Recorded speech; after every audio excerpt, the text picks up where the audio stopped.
Eu tenho aqui uma pergunta, daqui a pouco a gente vai responder, mas antes, doutor, em maio de 2006, o Ministério da Saúde disponibilizou o tratamento homeopático também no Sistema Único de Saúde.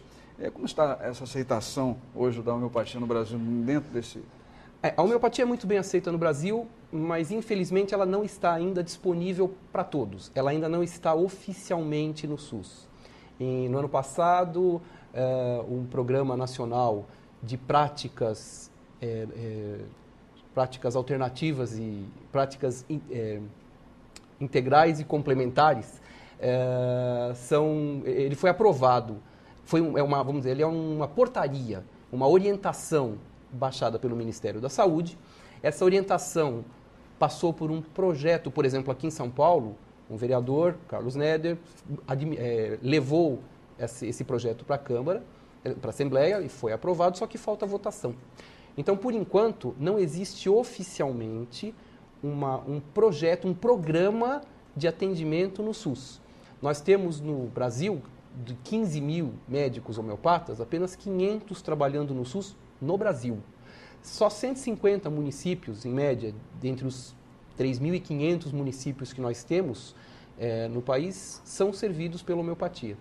Então, infelizmente, a população mais carente, que poderia se beneficiar desse tipo de tratamento, sendo que o tratamento, além de eficaz, é de um custo mais baixo, não tem acesso a essa forma de se curar.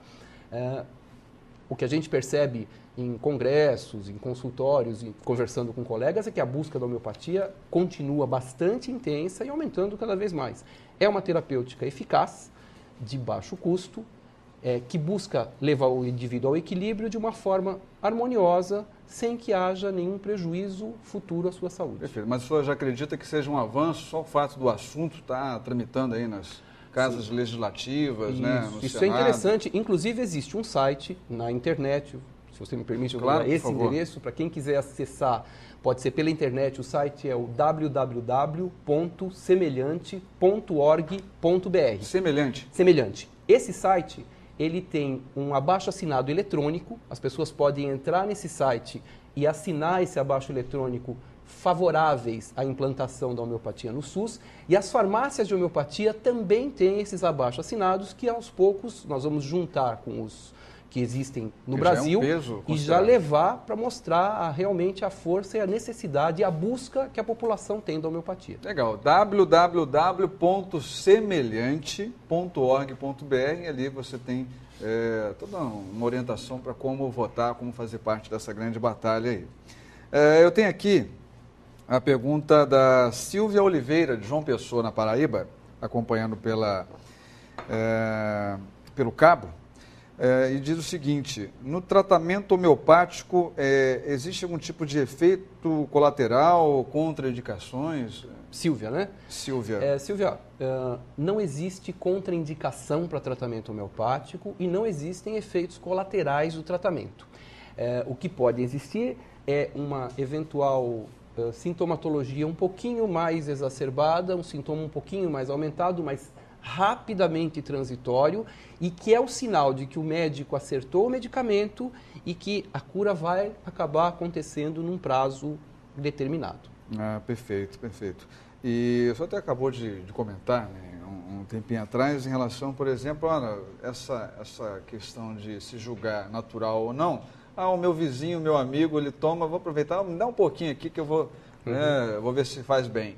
E, na verdade, não é por aí que a banda toca, como diz o Não deve ser utilizado. A automedicação, ela é condenável, tanto do ponto de vista alopático, quanto do homeopático. Não existe uma necessidade, é importante que haja uma conscientização da população de não tomar aquele remédio do vizinho, porque como cada um se desequilibra de uma forma e adoece de uma forma, às vezes você tem pacientes que tomam remédios homeopáticos distintos, passando pelo mesmo problema de saúde, ou remédios homeopáticos iguais, passando por problemas de saúde diferentes, porque a gente não leva em consideração o seu pé, o seu joelho, o seu nariz. A gente leva em consideração a sua forma global de reagir. Por isso que a consulta homeopática é um pouquinho diferente, as pessoas estranham no começo, a gente pergunta como é que você dorme, como é que é a sua transpiração, tudo isso porque para nós é importante conversar com o paciente e conhecer a forma dele reagir.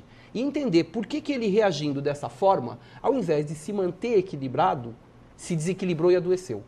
Se eu conseguir entender como ele se desequilibra, eu volto a reequilibrá-lo e ele, equilibrado, se cura dessas doenças. O homeopata, na verdade, ele tem um quezinho ali de psicologia, né? Tem que entender um pouco muita a coisa, situação. O pessoal comenta muito, isso é uma coisa engraçada, né, da homeopatia, assim, a homeopatia é legal, sabe por quê?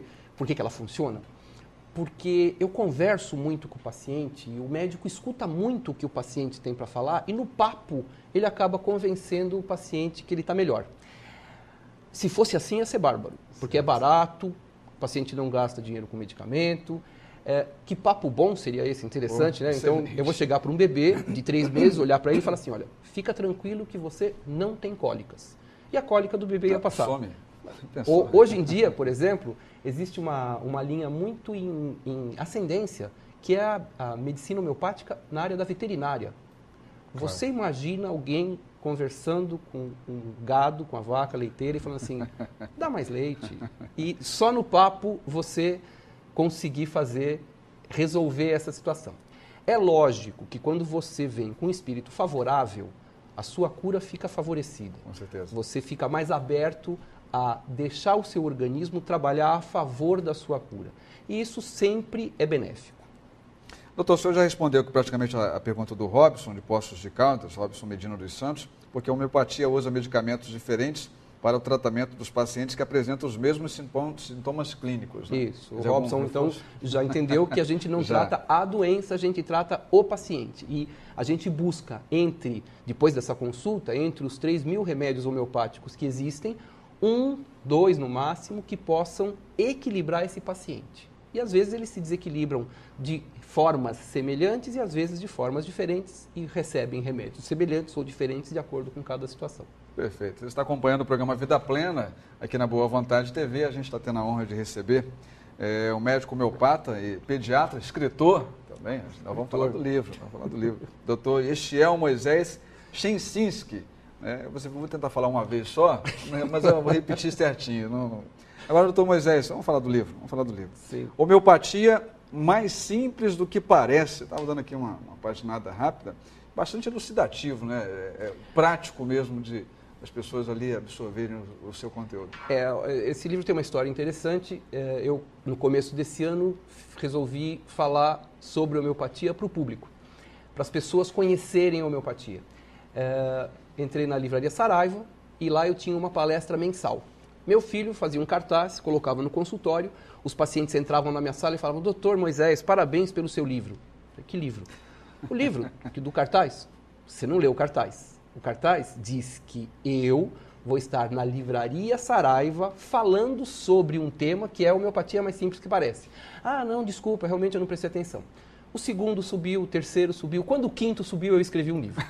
Eu achei que era mais prático, assim a gente evitava os problemas. E a partir daí, a ideia foi trazer de uma forma simples, clara, divertida, objetiva, alguns dados sobre a homeopatia que as pessoas desconhecem, desfazer um pouco os mitos da homeopatia. A gente utiliza, inclusive, coisas do dia a dia. Um exemplo aí, existem ditados populares que a gente conhece, mas que eles não são exatamente como a gente conhece, e eles ficaram dessa forma de tanto se repetirem as meias-verdades. Um exemplo deles, por exemplo, é quando a gente fala que essa é uma cor de burro quando foge. Essa cor, se você perguntar para qualquer pessoa que trabalha com isso, não existe essa cor. Porque o ditado popular, na verdade, era corro de burro quando foge. Porque se você não correr do burro quando ele foge, ele te passa em cima. E a partir daí, as coisas começaram a tomar. Tanto se falou cor de burro quando foge, que isso virou cor. Então, tanto se fala que a homeopatia, por exemplo, a homeopatia é legal, mas ela demora para fazer efeito. Que as pessoas acreditam nisso. Tem até uma perguntinha a respeito disso aí. De quem que é? Lógico, a gente aproveita e já responde direto. Deixa eu pegar aqui, ó.